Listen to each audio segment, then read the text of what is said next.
2 لاکھ عورتیں ایسی ہیں جو طائف بنی ہے, ان کو طوائف کے ان کوٹھے سے اٹھا کر ان کا حق دو, ان کی شادیاں کھواؤ, ان کے کھانے پینے کے خرچے دو. یہ تو تم سے نہیں ہوگا. جملے بازی کرو گے, پاپشٹھاستے پرپشانتی امرکم بھینکرم, اگر پاپ کرو گے تو انجام بھینکر ہوگا. ذرا ڈرو ان مظلوموں سے. ان کے دل سے نکلنے والی آہ اور ان کے دل سے نکلنے والی اگر ایشور کے اللہ کے دربار میں جا کر کے اگر آہ اپنی لگا دے تو اللہ رب العزت تمہیں دنیا کبھی نہیں چھوڑے گا.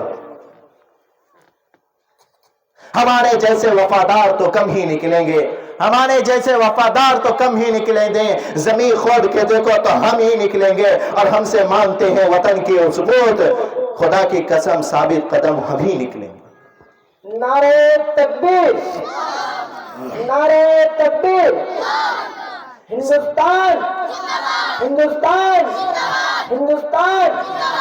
علماء دیوبند, علماء دیوبند, علماء تعبیرین, پورے دنیا کے علماء. نعرہ تکبیر. اس لیے اللہ نے ابھی وقت دیا ہے, موقع دیا ہے. میں اپنے بھائیوں اور بہنوں سے بھی یہ کہوں گا, اللہ رب العزت نے تمہیں دنیا میں ابھی رہنے کا موقع عطا کیا ہے. اپنے موقع کو غنیمت سمجھو, اپنے موقع کو غنیمت سمجھ کر کے اپنے رب کے احکام پر, نبی کی معرفت پر, نبی کے سنت پر چلنے والے بنو. اس لیے کہ شاعر کہتا ہے, دنیا کے شاعر کیوں ہی نہیں کہا ہے, شاعر کہہ کر کے چلا گیا کہ اگر جس نے قوم اپنی حالت نہ بدلی, اگر قوم جو اپنی حالت نہ بدل سکا, اللہ بھی اس کی حالت کو کبھی بدلتا نہیں ہے. اس لیے ایسا لگایا دل دنیا سے جوڑ کر. ہمارے دنیا کے انسانوں کا حال یہی ہے, مسلمانوں کا اکثر یہی حالت ہے, خالی کھانا اور پینا اور سونا, یہی حالت ہو گیا ہے. اس لیے دنیا آج آگے بھاگ رہی ہے اور غیر قوم ہمارے سے اوپر تانا شاہی کی ہوئی ہے. ہم نے اپنے آپ کو اللہ کے لیے نہیں قربان کیا, اللہ کے لیے کھڑا نہیں کیا. وہ لوگ, وہ اس وقت کے لوگ تھے جنہوں نے لگا کر آباد ہو گئے. آج ہم لوگ کیا ہے, گھٹا کر کے برباد ہوتے جا رہے ہیں. اس لیے اپنے صحت کو بھی رکھنی ہے صحیح, اپنے آپ کو بھی رکھنا ہے صحیح, دنیا سے دل نہیں لگانا ہے. شاعر نے کہا, ایسا لگایا دل دنیا سے جوڑ کر, ایسا لگایا دل دنیا سے جوڑ کر, دنیا کی فکر رہی مگر آخرت کو چھوڑ کر. اللہ رب العزت ہم سب کو دین پر 100% چلنے والا بنائے اور عمل کرنے والا بنائے, اور اسی طریقے سے ہم سب کو دنیا میں رہ کر کے اپنے احکام پر زندگی گزارنے والا اور اپنے نبی کے سنت کو صحیح سمجھ کر عمل کرنے والا اور اس پر عمل پیرا ہونے والا, اور تمام کو اور پوری دنیا کے انسانوں کو اللہ رب العزت اپنے بارگاہ میں اور اپنی رحمت میں ڈھانپ لے. اس کے لیے ہم سب کو اللہ رب العزت سے دعا کرنی ہے کہ اللہ ہم تمام کو اپنے فضل سے اپنی رحمت میں ہمیشہ ڈھانپے رکھے. وآخر دعوانا ان الحمد للہ رب العالمین.